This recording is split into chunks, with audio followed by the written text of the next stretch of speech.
Dites-nous un peu, je suis certaine que ça peut fortifier quelqu'un, ça peut reconforter quelqu'un qui est dans la même situation.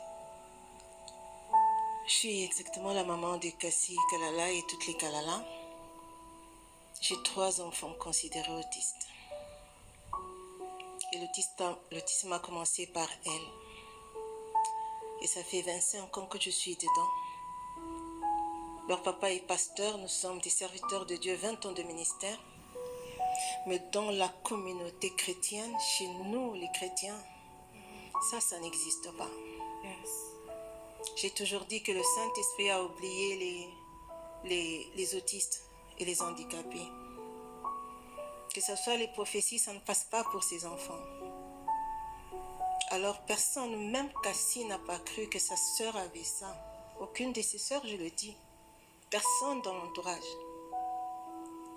Et alors, même elle-même, elle chantait, elle a toujours dit, elle vous regarde. Elle dit, je veux ça. Lord Jesus. Il se trouve que Dieu a créé une histoire. Je suis seule à avoir cru et quelques frères de l'église qu'elle pouvait arriver là.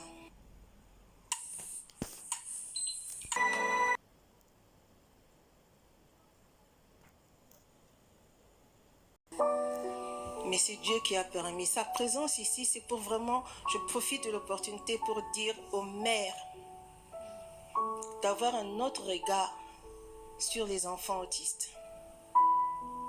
Et puis de se battre parce qu'elle croyait en elle quand personne n'y croyait. Et même notre présence ici, personne ne croit. Pour quel but je fais ça?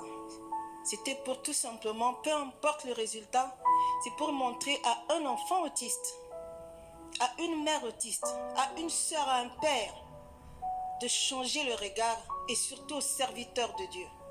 Les autistes ne sont pas seulement des sorciers. Il n'y a pas que la sorcellerie. Il y a au-delà de cela. Mais il y a un trésor. Ça, c'est un modèle. Que Dieu vous bénisse. Et je bénis le Seigneur pour juste être là, l'accompagner. Merci.